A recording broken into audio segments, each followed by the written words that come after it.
Everybody? It's your girl Amarie, back again speaking to the streets. I'm your host Amarie Jacobs, and we back in this thing, part 2. What's good? We weren't done with y'all the first time. Yes, we have sir. too much stuff to talk about. Stay ready, gotta get ready. Yes, sir. So what's going on? Let's just get right into it. So, okay, back to what we were talking about. We were talking about generational wealth. We were talking about celebrities. We're talking about how the community needs to stick together first before we can go with other people. So moving past all of the plans that we had, what are some more ideas or things that y'all feel like we can definitely achieve in order to, to make our community prosper? Like, what ideas do you all have? Well, I think education for one. Like when it comes to the kids, I think that a lot of times in Black communities we don't really get the education of the things that we need, like taxes and what it is to invest in, why are things like therapy important, and why is it okay to go to therapy, and how to tell somebody, how to talk to your parents about if something like this happened to you, or I was touched by Uncle Eddie, how do I talk to somebody about that? So I think that's important. So not necessarily in the schoolhouse, but after school programs, things like that, things where we're making our children go to after school programs where they learn about these things, and where they're taught different kind of things, and where they're taught different skills at a young age. I saw this video a couple of days ago. This little Asian baby. The baby was like 18 months and was using the chopsticks as always. And like that seems so small, but like you hand a Black baby those chopsticks, that baby not gonna know what to do. So it's like in that community, they're taught young how to do things that they're gonna need for their whole life. That's a small example, I know, but they're taught at a very young age how to do things that they're gonna need in their community. So I think that the kids, I think that's always where it starts from the kids. Our future is the children. It really is. Absolutely. It's like adults, if you tell an adult to stop smoking, they're gonna look at you and say, bitch, like get out of my face. But if you drill in a kid in a child's head, don't smoke. They're gonna be more likely to not smoke. And even if they do, in their mind, their conscience, they're gonna be thinking about it. They're gonna be thinking, oh, maybe I shouldn't be doing this. Maybe I remember so and so told me not to do this when I was young. Yeah. So I mean, it all starts with the kids. Yeah. It all starts with the kids. What you think, Jay? After school programs, that's very important to me. I feel like that we need to put more proper professional, like those who are qualified. We need to put them in like put them in after school programs. Have them be in charge of it. Y'all know they have Satan school out here. Yeah, you know that? They do. Did you say Satan school? It's one in Cobb County. Are you serious? Yeah, I'm dead. I'm dead serious. I rebuke that in the mighty name of Jesus. No, I'm dead serious. It's called like people they send their kids to school to learn after school Satan. People are weird, man. People are weird and stuff. It's after school Satan. They have one in Cobb County. After school Satan. I mean, it's Cobb County. Come on, like after school Satan. No disrespect. Are you to anybody. serious? Yeah. What you mean no disrespect? Educating with Satan. I rebuke that in the mighty name of Jesus. What is that? No, it's after school Satan too, and they have different locations. But see, just like they're doing that, that's the kind of stuff that we need to be doing. Not with Satan. Not that, but no, like after school love, after school melanin folks. It can just be anything. After school brothers, after school big brother, big sister, like just something where it's a connection to our that people. Big brother, big sister. Any chance that I get to do Big Brother Big, I love it. I love it too. I wanted to be a camp counselor. I love it. Oh my gosh, I love being a camp counselor. Like, why though? I just love being around kids. Like, I've always loved kids. I think I mentioned earlier that my minor in school was special education. So I've been working with kids since I was like 15. Oh, wow. I've been working in like daycare centers and after school programs. I work with this at Miles Elementary School in Atlanta right now. I work with this group called the Broadway Babies, where we teach the kids like different musicals and things like that. I think it's so important because I think art is a way. This is part of what I do. I think that art is a way to bring out different things. Definitely. It teaches discipline. It teaches them how to discipline. It helps with their memory skills. It helps with working with other people. It helps with their list. Like it helps with so many different things. And even the kids that don't want to grow up to be actors and singers and dancers, like they still learn so many different skills. You can see the difference in their schoolwork. You can see the difference in how they respond to their parents telling them to do stuff at home. Yeah. So that's one of the reasons why I advocate so hard for like after school programs, because during school, a kid is not going to listen to all that. Like a kid is not going to listen to all that. After after school they want to chill. So I think that the after school program is a place where they can chill, but they can also be learning different life skills. You get what I'm saying? And big brother, big sister.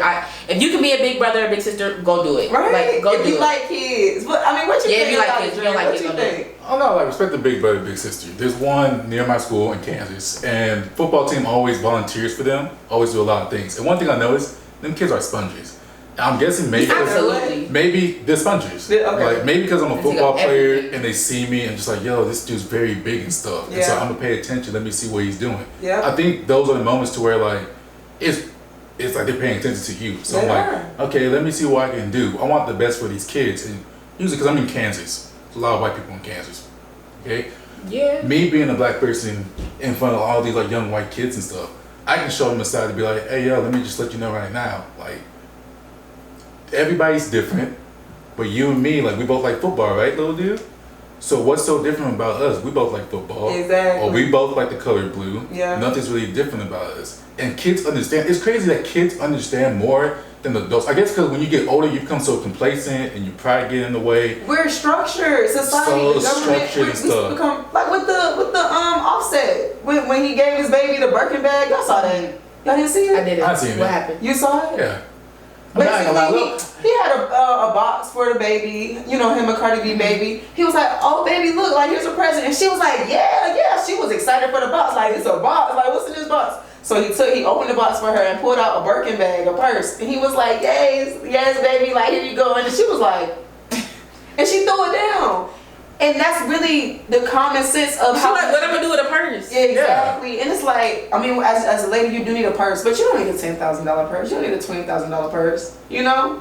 We should get a little bit older. Like I think we should get like, okay, maybe like 6, 7, and she'll be like, okay, I understand what this is. Like, it's cool. Mom has it. But the real, like, exactly, like, she'll understand the conformity, you know, what they're trying to conform us to want or to love. And keep in mind, the Birkin bag, that's not black owned. It's not. You know? So you trying to, like, in addition to you proving that you want to just buy your baby girl something that she don't even care about, and it's like, in reality, and I want to go back on, like, the average person wearing their money around their neck or buying a Ferrari, like what you're saying. People are doing this for personal stuff, but even though it's a personal thing that you want, is it really helping you out? I mean, I don't. And that's what I'm saying. We got to invest in assets. We do, but at the same time, if you making money, you should be spending stuff on something that you want. Like, I'm not gonna get $1 million and give everything. I'm gonna spend a couple thousand on something that I want. You know, like, that's just what it is. And I believe that, you know, it's okay. He wanted to buy a present. I believe if you have it, you spoil your kids. That's my opinion. I believe if you have it, you spoil your children. Should he have got her a little bag? The little girl ain't gonna know what to do with the bag. He should have got her one of the little cars or something like that. But if you got it, give it to your kids. If you got it, you know, white people do it. Do y'all watch? Well, do y'all know of Grant Cardone?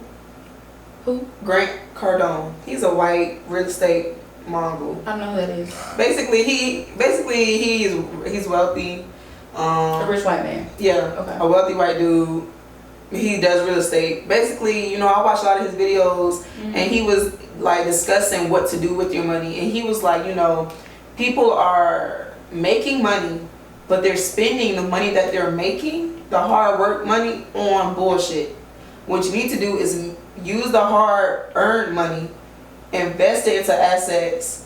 Then when you make a profit that's 4 times what you initially earned, then spend it on the bullshit. So I do agree with what you're saying. Like, you get money to have a better lifestyle, to have a more comfortable, happier lifestyle, especially with us being on earth with materialistic stuff, you know, computers, laptops, all that crazy stuff. So I do agree with what you're saying, because I'm not gonna lie, like, when I get a nice piece of change in my pocket, I'm gonna give me a nice pair of shoes, maybe go give me a little wardrobe, go give me a better laptop. So I definitely agree, but I'm not gonna just blow it on bullshit as soon as I make the money. I have to flip that money first. And I think that's the problem with our community. You know, Grant Cardone also was saying, in our community, we are so focused on adding and subtracting, we're not focusing on dividing and multiplying. And now, with that being said, right, when you start getting paid, they start off the minimum wage at $7.25. So this is what we looking at. Man, I just hope I get a raise to like $10 or $11. So you want to raise plus $4, but you don't want to multiply that 7 times 2 and hopefully make $14 the next time you get a job. You get what I'm saying? We're so focusing on adding and then definitely subtracting because we're too busy trying to buy the dumb shit with the earned income, you know? So I feel like, and I feel like that's a great way to look at stuff. Like, we have to start multiplying and dividing how we carry life. Yeah. Like, if you want to do a podcast, you got to multiply it by 3, you know? So if you're doing 1, do 3. Do 3 shows a week. You get what I'm saying? I do.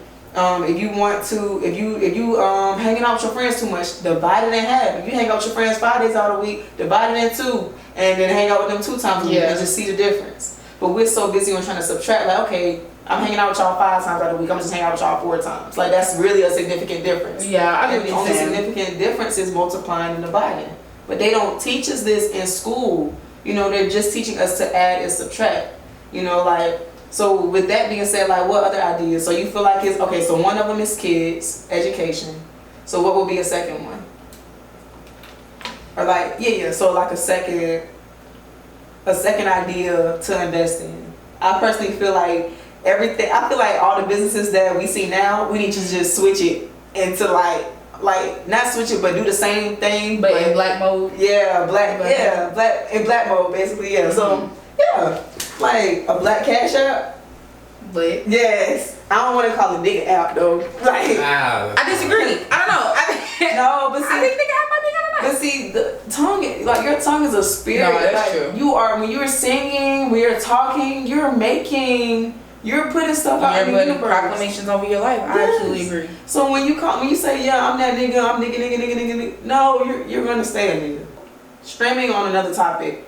People wouldn't have attitudes in regards to doing business if we were to barter. You get what I'm saying? Elaborate a little bit more. Like, so barter, y'all know what bartering is, just trading. So with that being said, if we stop putting this dollar as like the head of our priority, as like a big priority in our lifestyle, we would be more happier and less stressed.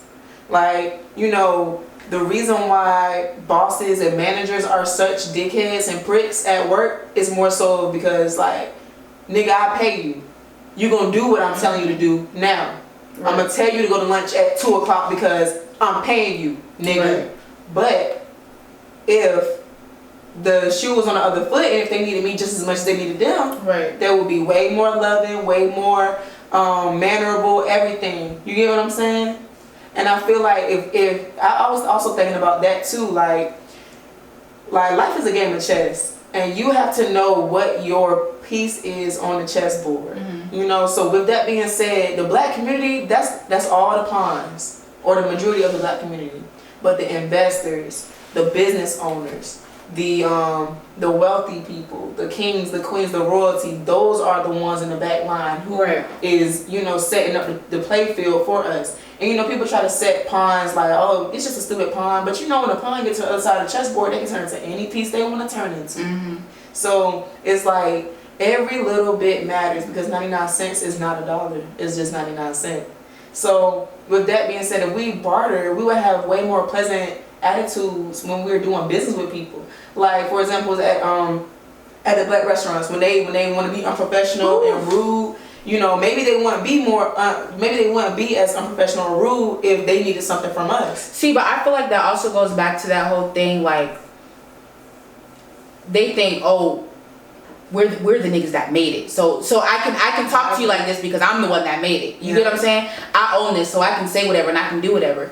But we have to really, even if that's the case, the white people don't see us the same way that they see a black millionaire and a white millionaire. It's still not the same thing. In the eyes of a white person or in the eyes of someone who's not black, it's not the same thing. So I think that also comes with that mindset of like, oh, I made it, so somehow I'm the house nigga and you the field nigga, basically.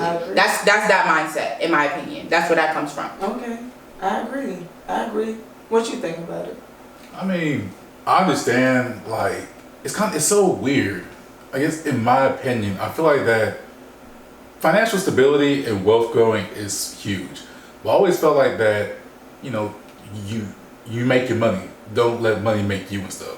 And I feel like that we are so intertwined, like, I need to get this money. I think we based our life more on like, I need to get this money because this money is going to like, it's going to make me live a good life and stuff. Yeah. But sometimes it's almost like you're selling out. You're selling your soul to make this money so you can get your happiness instead of making your happiness and stuff. That just, I'm sorry, I did not mean to cut you off, but that just reminded me. Y'all saw Terry Crews, how he just tweeted that you saw that?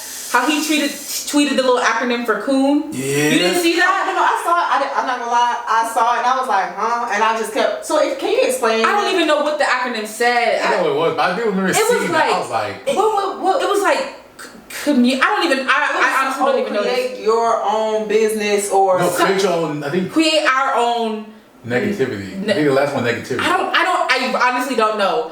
But I was like, did this man, Terry Crews, really just try? Like, so what was it? What do white people have on you that you are going to these lengths? And I don't have a problem with Terry Crews, but so wait, what was the point of that? I don't even know. I think with Terry where it came Crews, from. it's more like okay. So I will say this: it's kind of like I think he's trying to do right. But I guess he's kind of like he's saying it in the wrong way and stuff. But I will also say this, because this happens in the community a lot.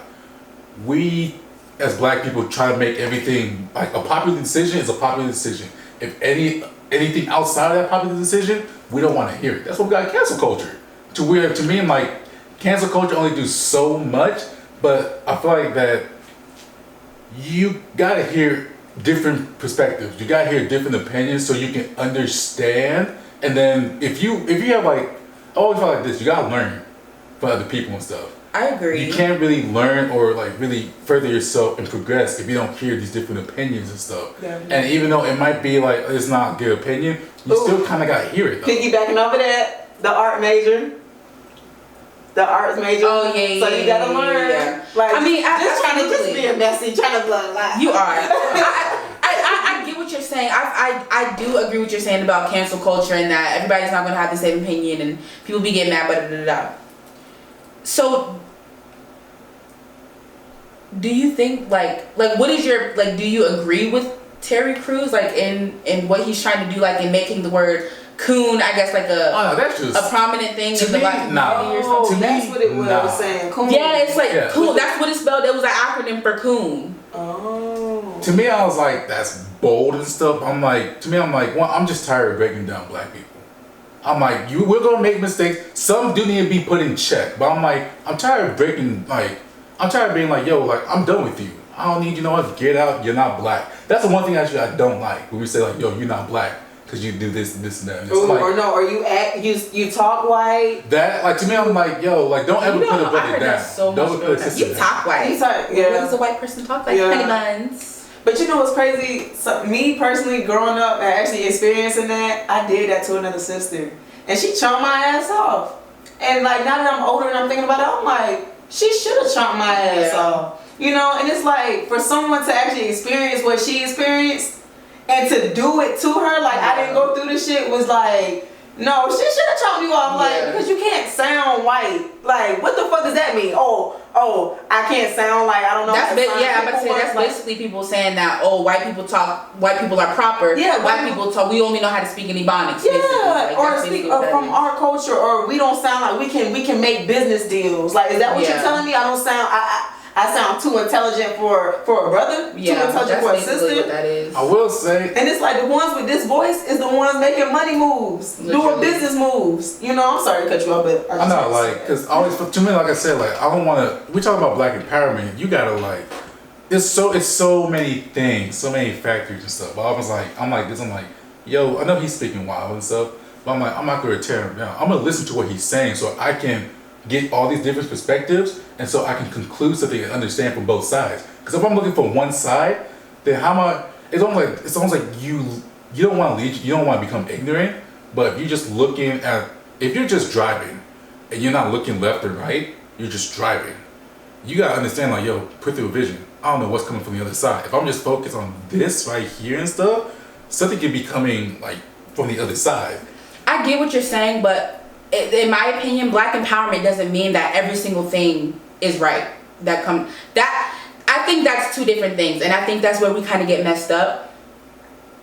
I think that we try to make it seem like every single thing a black person does is like right and good and perfect and this and that. I think we have to remember that Black people, we're still people. So we do say some things that aren't right. We do say some things that aren't necessarily the best thing for the culture. We do say some things that, we do some things that aren't necessarily the best decision. So I don't think Black empowerment is just taking everything that a Black person does, you know, just to keep from tearing them down. Should we be tearing him down? No, but does it mean we have to agree with him just because he's Black? Absolutely not. I don't know, but I also feel like there's another part to it. Let's teach. Because I always feel like this, like the whole point of like Jay Elliott talked about we need to educate and not indoctrinate.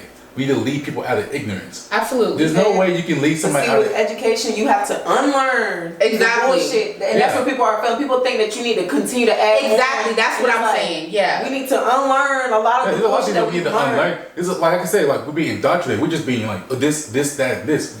Educating yourself, you gotta learn every aspect. When it comes to that with Terry Crews, it's like I'm not gonna tear you down, but maybe we can teach you something. Sometimes I feel like that we're just tearing down and we don't try to like build back up, like try to teach, not enlighten. We're not trying to lead anybody out of ignorance. We'll expose you of your ignorance and then bash you of your ignorance, but we don't try to teach you and catch you up and stuff. Now, is that all the responsibilities? No, but to me, I feel like that's as humans, we can lead each other out of ignorance. We can all learn from each other. It's the decision of individuals if they choose to take that knowledge or not. But I feel like that we can't just be like, oh, you said this, bam. And shut each other out. I don't want to deal with you. Because how are they supposed to learn? No, we're very quick to do that. If somebody makes a mistake and says one wrong thing, or if somebody makes a mistake and just says two wrong things, you know, and you know they're ready to shut them out. And I feel like that's because of how much money they're worth. You know, like to a certain degree, like having a lot of money is really a blessing and a curse because a lot of people are definitely like wishing for your downfall. Like I have like now, I'm worth something, so now I need to watch what I have to say. Like damn, now that I'm worth a lot of money, I can't even be authentic. Yeah. You know, and I, you know, that's really my point.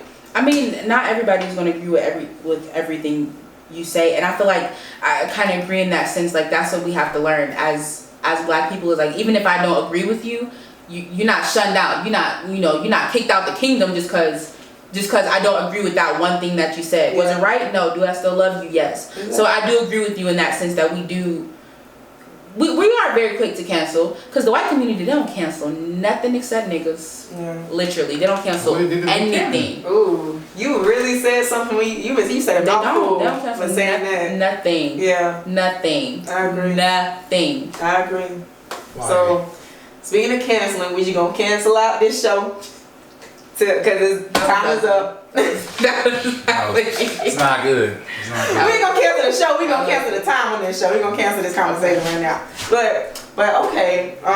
So we really just continued our intellectual discussion on how we can better our community. I really appreciate y'all for just coming out. Much love. So much. I appreciate you for inviting us back. Yes, ma'am. So just remind us of how we can reach y'all. Check y'all out, all that good stuff. So tell me your website and social handles, okay? Alright, you can follow me at Studio17 on Instagram. She's going to put it right here, right there, wherever she wants to put it. Hey. I'm not going to give you the rest of my socials because, I'm kind of secluded. Okay? You can follow the art page. I'm not secluded. You can follow me at official Christina Danielle. 122 Productions, at Afro Creative Brand, at Mood 24/7 the podcast. You're gonna put all of that for y'all to see, so y'all can follow me on all my stuff. So, all up in here. Thank you so much for coming out. Yes. All right, y'all. That's the show. My name is Amarie Jacobs. Peace, love, and harmony, y'all. I'm outie.